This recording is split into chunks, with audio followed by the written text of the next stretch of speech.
franchise in any significant way. Some of them did, some of them didn't. Now, of course, it's definitely, it differs from every team, and let's just see, I guess, what team has had some super awesome mega success with their trade, and maybe some were just small impacts that really changed the course of the team. And also, if you really do like this idea, like this video, get nice and relaxed, make sure you like the video, or even if you just want to support me, just like the video. It's free, takes a second, just give the video a like, and also, if you want to subscribe to the channel, I also do a plethora of different types of content, traditional ASMR, gaming, sports talk, different things like that. Make sure you check out my other videos on my channel. Like yesterday, I posted a NBA 2K fantasy draft video, which was a lot of fun. It was a Legends draft. That was pretty crazy. And then the day before that, I did a traditional trigger ASMR video where I did a bunch of different new triggers, old triggers I do on my channel that I've seen that people are really popular and fans of. So make sure to check out those videos as well. But yeah, I think that's it. Give the video a like, and I guess we can finally get started talking about the greatest trade of every NBA franchise. Now, obviously, this is going to be an article video. I know in my own head I have some ideas for a couple of them, but obviously I don't know that, vast of an NBA knowledge of trades. So, this article I found was made back in 2017, and I think there's maybe about 2 or 3 very significant trades that I remember the past couple years that have really helped a lot of different teams. So if they don't mention them in this video or in this article, I'll be saying them myself, so just keep that in mind. So this is every NBA's team greatest trade ever. Sounds pretty exciting. Starting off first with the Atlanta Hawks. Now, in the recent history of the Atlanta Hawks, I don't remember them doing anything very significant with trades. I mean, I do know that they did something that maybe wouldn't be the smartest idea, was trading it down when they could have gotten Luka Doncic, but instead they got Trae Young in a first-round pick. I don't know if that's really a significant trade in a bad way, but that's probably the most significant trade they made in a while. But according to this article, their best trade that they've done was when they shipped off Kevin Willis in a first-round pick to Miami for Steve Smith. Well, if you don't know, Steve Smith was actually a very impactful player during his heyday in the Atlanta Hawks era. I don't think Steve Smith ever made an All-Star game or anything like that, but he definitely made that team very good in the mid-90s, back in 1994. Definitely not bad. Yeah, apparently that's their best trade they've ever made. Like I said, I don't remember when the last time Atlanta Hawks really made like a big impactful trade like that for the Boston Celtics. Obviously one of the best teams in NBA history when it comes to franchises. For them, it was when the Celtics picked up Bill Russell from the St. Louis Hawks for All-Star during the time, Ed Macaulay, and the draft rights to Cliff Hagan in the 1956 draft. So on draft night, they traded Cliff Hagan, who I think actually was a pretty decent player throughout his NBA history, and at All-Star, Ed Macaulay for Bill Russell. That's easy. That's an easy dub. That's definitely the best trade you could possibly make, maybe in the entire history of NBA basketball, because it's for the most winningest player of all time, and Bill Russell. So that actually makes a lot of sense why that would be up there. Pretty easy and one-sided trade, at least in my opinion. For the Brooklyn/New Jersey Nets, you're gonna know why I say that. It was for the trade of Jason Kidd for Stephen Marbury, and I don't know, probably at the time it seemed like it was a very even trade. I think Jason Kidd was younger than Stephen Marbury, so that way you can see it being kind of lopsided. But obviously, if you're a fan of the NBA, you know how much of a great player Stephen Marbury was. I mean, he was a go-get-em-basket type of point guard.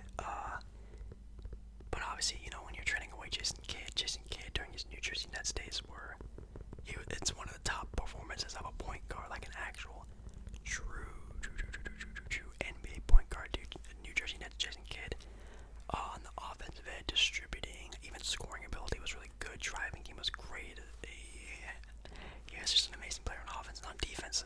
One of the best defensive point guards I think we've seen in quite some time. So, being a bigger guard, about 6'5", man, yeah, that's definitely a very good trade. I'm not saying Marbury was the worst of the trade. I'm just saying, when it comes to upside, the New Jersey Nets really made a great trade there for the Charlotte Hornets.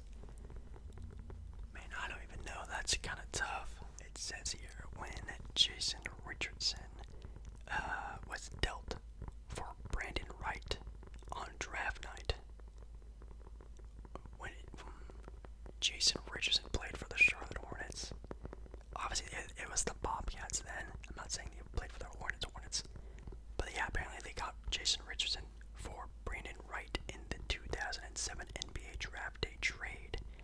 Jason Richardson only spent 2 seasons in Charlotte and averaged 21 points. I don't know why that'd be it. I think this honorable mention might actually be a more impactful trade. It's when the Bobcats acquired first round pick Emeka Okafor from the Clippers for 2 first-round picks in 2004. I think Emeka Okafor was a very impactful player during those Bobcat days. Although they were still bad, they did make the playoffs, I think, once or twice during that sort of Bobcats era, obviously with Kemba Walker being there. But yeah, I mean, obviously Charlotte has never been known for making any good, impactful things like that. I mean, this offseason they're going to make a big splash trying to get a good big-time center. Obviously, they're always looking for a young center. So maybe that'll happen this year, but this one's pretty obvious if you know NBA lore. The Chicago Bulls, yes, the Chicago Bulls. Their best trade that they've made, apparently, is when they landed Michael Jordan's running mate for the foreseeable future back in 1987, when they traded Olden Polinice, no idea how to pronounce his last name, to the Sonics for Scottie Pippen during the 1987 NBA draft, which again, obviously trading away some guy named Olden. His first name is Olden for Scottie Pippen. I mean, come on, that's definitely one of the most one-sided trades probably in NBA history. You know what I mean? So, I think that's pretty easy. They have an honorable mention there for when they got Dennis Rodman for Will Perdue in 1995. Also a very one-sided trade. Yeah, I mean, yeah. If they didn't make that trade, who knows? What would have happened to the Bulls? What sort of second guy the Bulls would have gotten for Michael Jordan, or if Michael Jordan would have even stayed on that team, whether it wasn't for Scottie Pippen. So, I mean, if we're talking about impactful trades, I mean, obviously the Bill Russell one to the Celtics is super impactful. But dude, I mean, if the Bulls didn't get Scottie for Michael Jordan might not even be a Bull. He might not even be known as one of the GOATs of all time, or even the GOAT, if it's your opinion. Next up, we have the Cleveland Cavaliers. And for the Cleveland Cavaliers, this one's more of like a domino effect trade. It's basically when Cleveland traded away Mo Williams, who was an all-star during that sort of early 2000s era of Cleveland Cavalier basketball, and Jamar Moon to the Clippers for Baron Davis and a 2011 first-round pick. Why would you trade Mo Williams for a first-round pick? It's beyond me, but I guess Mo Williams was like in his prime and kind of fooled a lot of the NBA players and things like that because he was playing alongside LeBron James. Definitely made, I'm assuming Mo Williams was like a better player than what he maybe actually was. So trading away Mo Williams, who was an all-star, for Baron Davis at a first-round pick, I guess didn't seem like a bad trade at the time. But if you didn't know, that first-round pick and why it's on this list turned into Kyrie Irving. So basically trading away Mo Williams for Kyrie Irving and Baron Davis. And Baron Davis was still a really good player. That's pretty one-sided, I'm not gonna lie. For the Cavaliers, I mean, I guess you can also put for the Cavaliers, when they traded away, obviously, Andrew Wiggins for Kevin Love. Obviously, Andrew Wiggins definitely would have been a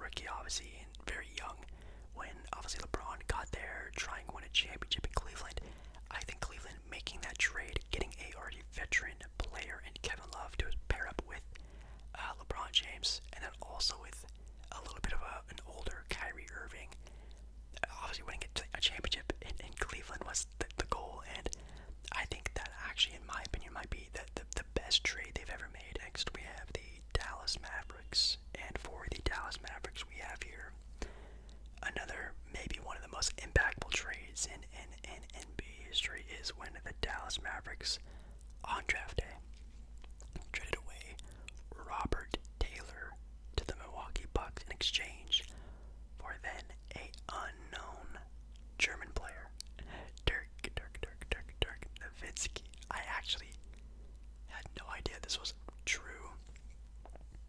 I thought Dirk got drafted to Dallas, but I guess he didn't. I guess he got drafted to Milwaukee and then traded for Robert Taylor. That's definitely pretty crazy. Yeah, I mean, if we're talking about impactful players, I mean, Dirk Nowitzki is the greatest Dallas Maverick of all time. I mean, they might even change the Dallas Mavericks logo to the Dirk Nowitzki fadeaway jump shot. You know what I mean? Like, that's just how impactful Dirk was on that entire franchise. Man, again, if Dirk went to Milwaukee, I mean, the entire NBA would be different. I feel like Denver Nuggets, for them, they sent George McGinnis, who I think was actually, again, another pretty good older player back in the 80s, to the Pacers for Alex English, which, again, if you're sort of an NBA lore type of guy, you know, Alex English is one of the greatest scorers in NBA history for sure. He might even arguably be the best scorer for guards in Denver Nuggets history. I mean, also you have him, you have Melo as well. I mean, even Jokic could even throw his name in that hat now for how good he is on the offensive end, but Alex English was a walking bucket during that time period, dude. Like, he was, if you check out his averages and things like that, he's an insane player. So I'm not sure if this is a very one-sided trade. I mean, obviously he averaged nearly 26 points per game during his 11-year outing with the Nuggets, and also winning a scoring title during this time as well. I mean, I think George McGinnis was also a pretty decent player during that time, so I think that's why they got Alex English plus a first-round pick. So I don't remember how good George McGinnis was, but I do know the name, and usually when I know a name of an older player, it usually means they were pretty good players. So the Detroit Pistons they have here is when the Detroit Pistons and Grant Hill had agreed to leave the Magic in a sign and trade deal in 2000. So they signed and trade Grant Hill, which at the time was still a very injury-prone player, but felt like he sort of had the time up with the Detroit Pistons and moved on to the Magic. In order for that trade to get done, the Detroit Pistons traded for a very unknown, undersized big man in Ben Wallace. So you're trading away Grant Hill, which obviously, you know, Grant Hill was going to be arguably one of the greatest players in NBA history if he didn't get hurt so much. And so that obviously didn't turn out to be so great. They traded away Grant Hill for honestly a major important piece to their championship runs they had back in the early 2000s in Ben Wallace, who is a monstrous defender, a monstrous rebounder. That guy had great defensive capability, a great defensive IQ. That man on defense wasn't saying sure he might only get you like 5 or 6 points in a game, but he can get you 15 to 20 rebounds easily in like 4 blocks. Insane player. That's definitely for sure. I think he also won Defensive Player of the Year, I think 2 times, something like that, and also probably led the league in rebounding a couple times as well. So next up is the Golden State Warriors, and I'm trying to think. I mean, obviously you think of the Golden State Warriors, you think how impactful and great that team was for the past couple years, but none of those were really trades. I mean, obviously they signed Kevin Durant, they drafted Steph, Clay, Draymond, so they don't really have any trades through their sort of core group of guys. But it says here, let's see here, Golden State acquired explosive guard Baron Davis, who, if you don't know Baron Davis, during the We Believe era of Golden State Warrior basketball, very, very, very, very, very important to that team, beating the 8-seeded Dallas Mavericks, I think, during the times, they were the 8 seed, they upsetted the 1-seeded Dallas Mavericks during that time. They got Baron Davis for Speedy Claxton, Dale Davis, and money considerations back in 2005, which again, in 2007, they upset Dallas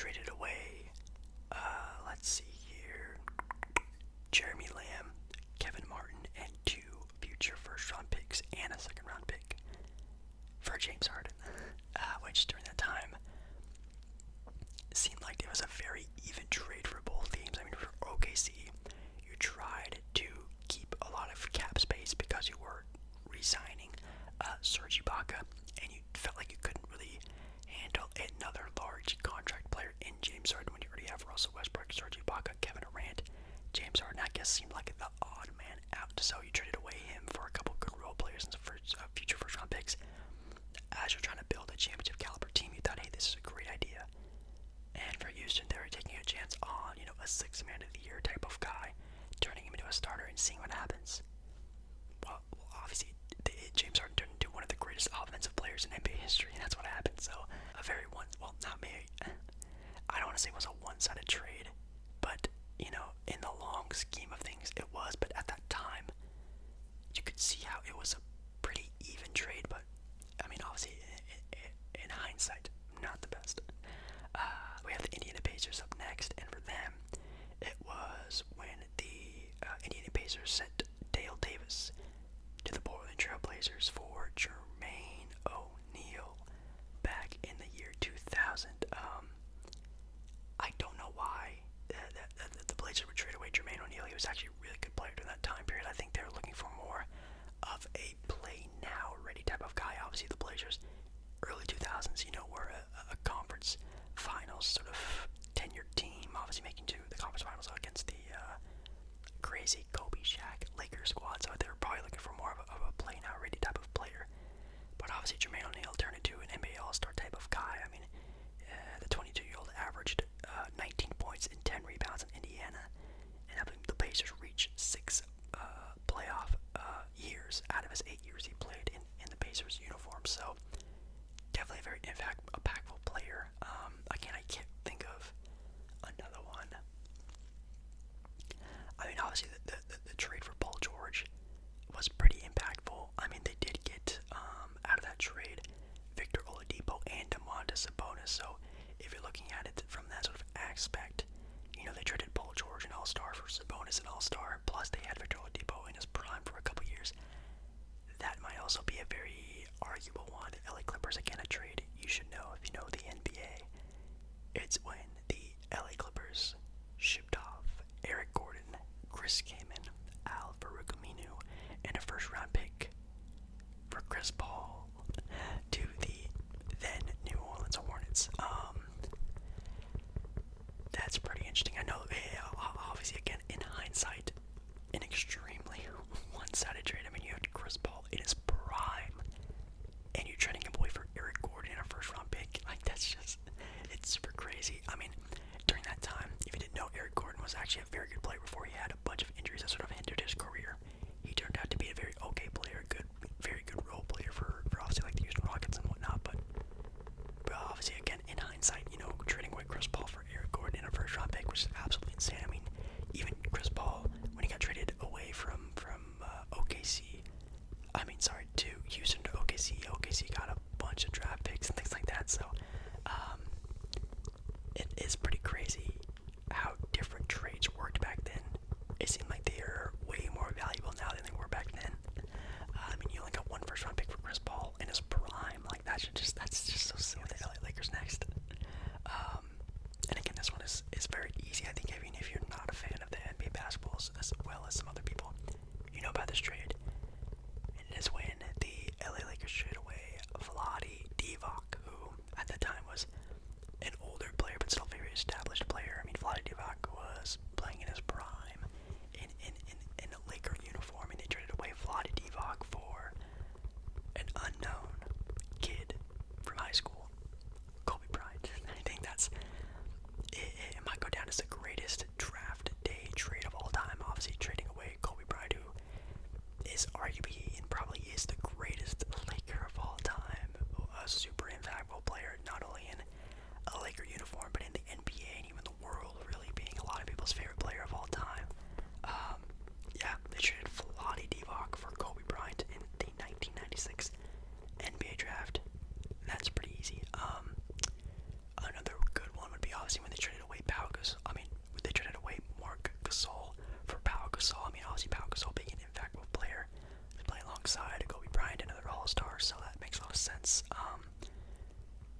also have a trade error for when the Lakers acquired Kareem Abdul-Jabbar from the Bucks for Elmore Smith, Brian Winters, Dave Myers, and Junior Bridgman. Which again, you're trading away Elmore, Brian, Dave, and Junior for Kareem Abdul-Jabbar. That's also an extremely one-sided trade. That might actually be the most impactful trade, but again, yeah, maybe the most one-sided trade. But I mean, obviously getting Kobe Bryant for the Lakers franchise, it changed the course of the Lakers franchise forever. For the Memphis Grizzlies, you have here. Oh, I mean, this does make kind of sense. It's the trade we actually just talked about, was when they traded away Pau Gasol for Marc Gasol, and I don't know. Obviously, it was a very one-sided trade when it did first happen, because obviously Marc Gasol was already an established, like a 20-point per game, 10 rebound type of guy, great defender in the interior, but longevity-wise, I think it obviously turned out to be pretty okay for both sides. I mean, the Memphis Grizzlies were still rebuilding, and obviously Marc Gasol was still more of a project player, but obviously Marc Gasol turned into arguably the greatest Memphis Grizzly player of all time. I mean, you have him, you have Mike Conley as well, so I think that definitely turned out to be a pretty okay trade. They traded away Pau Gasol and a second-round pick to the Lakers for Kwame Brown, which, don't even get me started with Kwame Brown. We have the Miami Heat next, and for them, it's when they traded away, the Miami Heat traded away Caron Butler, Lamar Odom, Brian Grant, and a future first-round pick in 2004 for Shaquille O'Neal. Yes, it's when the Miami Heat got Shaquille O'Neal back in 2004, and obviously during that time period, Shaq was still a good player, like a really good player. He wasn't the dominant center that he was, 2 years ago, but still a very capable player. It was just that time where the Lakers were still a title contending team, but they just lost to the finals to a very poor, I guess you wanted to say, sort of chance against the Detroit Pistons. So in the championship, they definitely should have won. But instead, they gave the keys to Kobe, and Kobe and Shaq just weren't meshing very well on the court. So they said goodbye, and the Miami Heat got Shaq, and obviously Shaq bringing a title to the Miami Heat back in 2006, also with the help of obviously an amazing player in Dwayne Wade. So that also really helped out as well. So I think it definitely worked out for the Miami Heat. For the Lakers, I mean, they did get Lamar Odom, who, if you don't know, was a great role player for the LA Lakers during that time, during their sort of 2010 era with Kobe Bryant and Pau and Lamar and Bynum. He was a big piece of that team, so I mean, I guess it worked out for both teams, but I mean, Shaq on that Miami Heat squad very helped them out, probably a little bit more. We now have the Milwaukee Bucks, and for them it says the Bucks traded Flynn Robinson and Charlie Polk to the Cincinnati Royals for Oscar Robertson back in 1970. Wow, I mean, that's again, maybe one of the most one-sided trades in NBA history. I mean, you get Oscar Robertson, who's one of the greatest point guards of all time, pairing up a young Oscar Robertson with a young Kareem Abdul-Jabbar. The Bucks won a title in 1971, the next year. So, hey man, if you win a title the year after you make a major trade like that, I think that's a stamp of approval of being, a really great trade nonetheless. You have the Minnesota Timberwolves, and this is when they traded O.J. Mayo, Marco Yaric, Antoine Walker, and Greg Buckner to the Grizzlies for Kevin Love. Yes, Kevin Love was originally going to be a Memphis Grizzly, which, God, could you imagine that? Kevin Love, Marc Gasol, Mike Conley, Rudy Gay, Tony Allen. Now that is a very competitive team in the Western Conference during that time. That might have pushed them over the edge to even make a finals maybe. But wow, Kevin Love traded away to the Minnesota Timberwolves. I mean, the Grizzlies did get O.J. Mayo, who really was again a very impactful player for their time period, playing that sort of great backcourt of O.J. Mayo and Mike Conley. Again, like I said, Rudy Gay, Tony Allen, all those guys. It was a really good Memphis Grizzlies team. But I mean, Kevin Love was arguably at a one-time period actually super crazy. For the New Orleans Pelicans, it's an interesting one. It's when the Pelicans. Oh wait, actually, no. I'll tell you what they say, and then I'll obviously give the right answer. It's when they traded Buddy Hield, Tyreek Evans, and Langston Galloway, and a first-round pick to Sacramento for DeMarcus Cousins. Now, again, this is an old article, so that's a good trade. Obviously, getting DeMarcus Cousins on that team. Obviously, the Pelicans during that time with Anthony Davis and DeMarcus Cousins, that was a very good front court. Nonetheless, that team definitely could have gone a little bit farther if they were healthy. I know the time when they beat the Portland Trail Blazers in the first round, that crazy upset, it was actually the year that DeMarcus Cousins was hurt. So imagine if DeMarcus Cousins was healthy on that team, they definitely would have been a lot better. But I think obviously the right answer for this would be when the Pelicans traded away Anthony Davis, which again, Anthony Davis is, when I'm saying that, I'm not saying it was a good thing. Like, they won the trade, but if you are trading away a player of Anthony Davis' caliber, they did get back, Brandon Ingram, Lonzo Ball, Josh Hart, a top 10 pick. Like, that's a very favorable trade if you are trading away your franchise's player. They also got a bunch of first-round picks from Lakers as well. So, if we're talking about value for value, I think they did get a lot of value, and also that year they did get Zion as well. So, I think they definitely did luck out a lot during the Anthony Davis trade. It might be the best one they've made. You have the New York Knicks, and it's when they traded away Dave Stallworth, Mike Ridon, I don't know, and Cash to the Baltimore Bullets for Earl the Pearl Monroe. That one's pretty easy. They have an honorable mention here of when the Knicks got Carmelo in exchange for Wilson Chandler, Raymond Felton, and Danilo Gallinari. I mean, obviously the Earl the Pearl Monroe one might be the best one, because obviously with Earl the Pearl Monroe reaching the NBA Finals during his first season, they also claimed the NBA title in 1973 as well. So that's probably the more impactful trade, but a very one-sided trade for when the Knicks got Melo, only exchange for Wilson Chandler and Gallinari, and it was a bunch of role players for arguably one of the best small forwards during that time, and Carmelo Anthony, so it's pretty easy. We have the Oklahoma City Thunder, but when they got Gary Payton, yes, they traded away, let's see, Alton Lister to the Warriors for a first-round pick. Well, that first-round pick turned into Gary Payton, so they traded away, no offense, nobody, for one of the best, if not the best, perimeter defenders of all time, and Gary Payton. And again, the Supersonics during that time made it to the NBA Finals, only to be stopped by the great Michael Jordan. So that's probably their best trade. I'm trying to think of any other ones. That's probably it. That's definitely it. That's definitely it.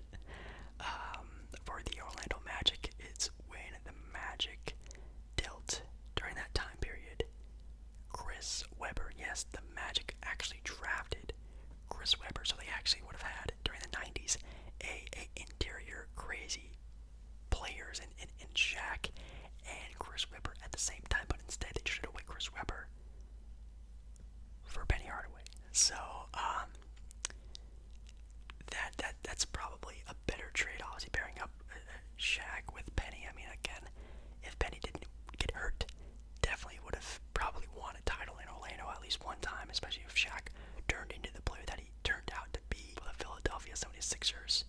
It's when they paid, at that time, the Nets of the ABA $3 million, which back then was a lot of money, obviously back in the 70s, to acquire the rights to Julius the Dr. Irving. So they traded away basically cash considerations for Dr. J, which during that time Dr. J was a little bit out of his prime, but still a very good player nonetheless.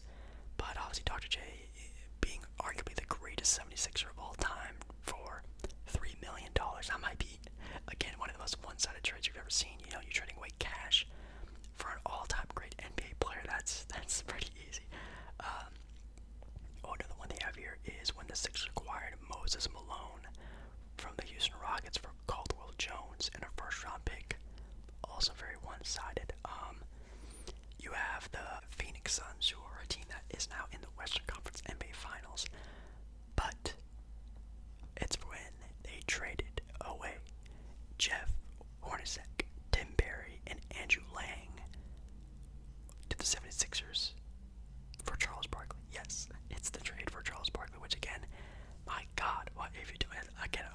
a trade. I mean, Jeff Hornacek, like, yes, was a good player, but bro, they traded away a future MVP of the league in Charles Barkley. I don't know what they were thinking, but I guess at the time, Charles Barkley didn't really look like the sort of go-to guy he became in Phoenix. I mean, in Phoenix, again, he was a league MVP, took the team to the NBA Finals. They built a really good squad over there in Phoenix, and man, that's definitely pretty crazy. For the Portland Trailblazers, they have one here, but I'm gonna give a different answer maybe. It's when they traded away on draft night Victor Carapaya, I have no idea, and Tyrus Thomas to the Chicago Bulls in exchange on draft night. LaMarcus Aldridge, again, one of the best, in my opinion, draft day trades of all time. I mean, you traded away Tyrus Thomas for a future crazy all-star player, and maybe even future Hall of Famer years down the line. And LaMarcus Aldridge, I mean, again, a player really impactful and really changed the course of that franchise's history. Obviously, LaMarcus being again at a certain point in time probably the best power forward in the NBA. So that's a pretty one-sided trade. But in my opinion, I would also give the trade of when the Blazers traded. I think it was Gerald Wallace and maybe something else. I think it maybe was just Gerald Wallace to the Brooklyn Nets in exchange for a first-round pick, and that first-round pick ended up turning into Damian Lillard. So that might be the best trade. I mean, you trade away Gerald Wallace for Damian Lillard. I feel like that's a little one-sided. Next up, we have the Sacramento Kings. It's when the Kings traded Mitch Richmond and Otis Thorpe to the Washington Wizards in exchange for Chris Webber. So it's when the Kings got Chris Webber, which obviously that team went to the conference finals many times, and obviously being a dominant team, just again couldn't get past the LA Lakers. Another one of the greatest draft trades of all time is when the Spurs traded away, George Hill in exchange for Kawhi Leonard. I mean, again, a trade that really changed the course of a franchise for a Finals MVP and Kawhi Leonard. So that's a pretty easy one as well. For the Raptors, this is when they traded Antoine Jamison for the rights of Vince Carter, which, if you're talking like impactful, like franchise-wise, I mean, of course, Vince Carter like changed the popularity of the Toronto Raptors forever. Basically, he's probably the most popular player in Raptors history. But I would say the best trade that they made was when they traded away DeMar DeRozan for Kawhi Leonard. I mean, obviously, DeMar was a great player, an all-star player, but obviously that trade for Kawhi, making them a true title contending team, winning them a title the same year they made the trade. I think that's a pretty easy. That's definitely the best trade